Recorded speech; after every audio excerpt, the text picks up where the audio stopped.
Sup guys, Juggalo here. I got my RAM and I got my OCZ Vertex 4 SSD. You also get a sticker that says my SSD is faster than your HDD, which is pretty funny to me.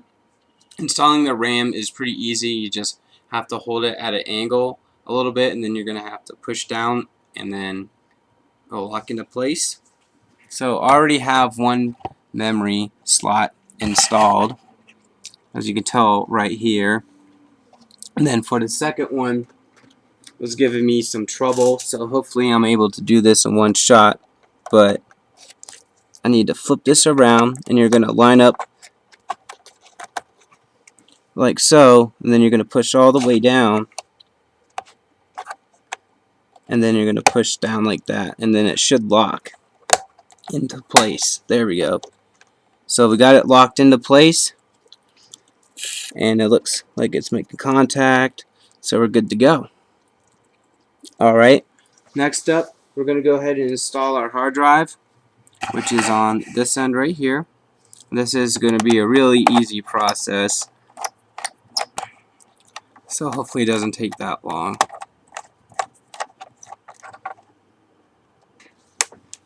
Whoops, lost one screw, but luckily I found it.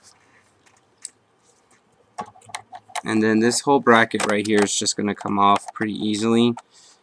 And all this is going to do is just hold the hard drive into place. That's it. You're not going to screw anything in. There's brackets at the bottom. So let me get that screw out. Okay. And then we're going to take this bracket off. See, it's just a little small plastic bracket. And then you're just going to take your SSD and you're going to line it up. And they have it where you can slide back a little like that. And then you're just going to go forward, and then it should line up. And then there you go. That is it. Then you're going to take the other bracket, or the bracket that you got, excuse me, and then you're just going to place it on top. And all this is going to do is just hold the hard drive into place. So I think I need to flip it around. There we go. Like so. And take the screws and go ahead and put them in. So there we go. I like to get one in at least, the hole, whatever. So then you can move it around. So there we go. Then we'll take our other 3 screws and line it up and go screw it in.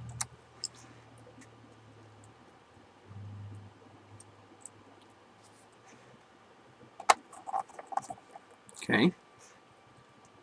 And then one is left. And then of course you're going to have the 6 screws to do the back. Or this right here.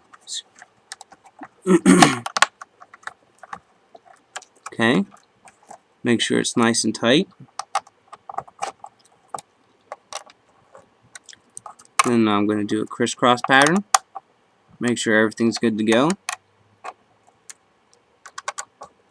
And that is it. That's all you have to do. You just repeat the process twice for the RAM right here. Install the SSD, as you can tell. It's pretty easy. Then all we have to do is just take the back, and then we're going to go ahead and put that back on. Like so. We're going to get our screws that we securely put in a place where they're not going to get lost or anything like that. And then from there, we'll go ahead and screw those in. So, let me get those screws out. Okay.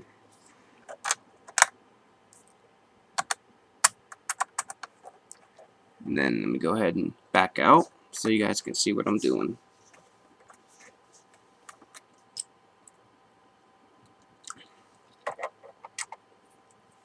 So I'm doing this corner way over here, so I might be out of the camera angle, but I think you get the gist.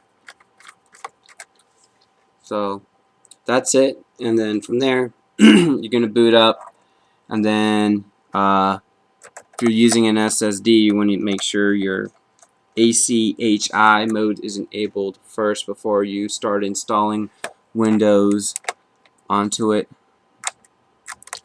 because I know some people forget to do that, but you want to make sure you do that. Okay, then we have 2 other screws left, so I'll go ahead and put that one right here, and then I'll go ahead and put this one right here.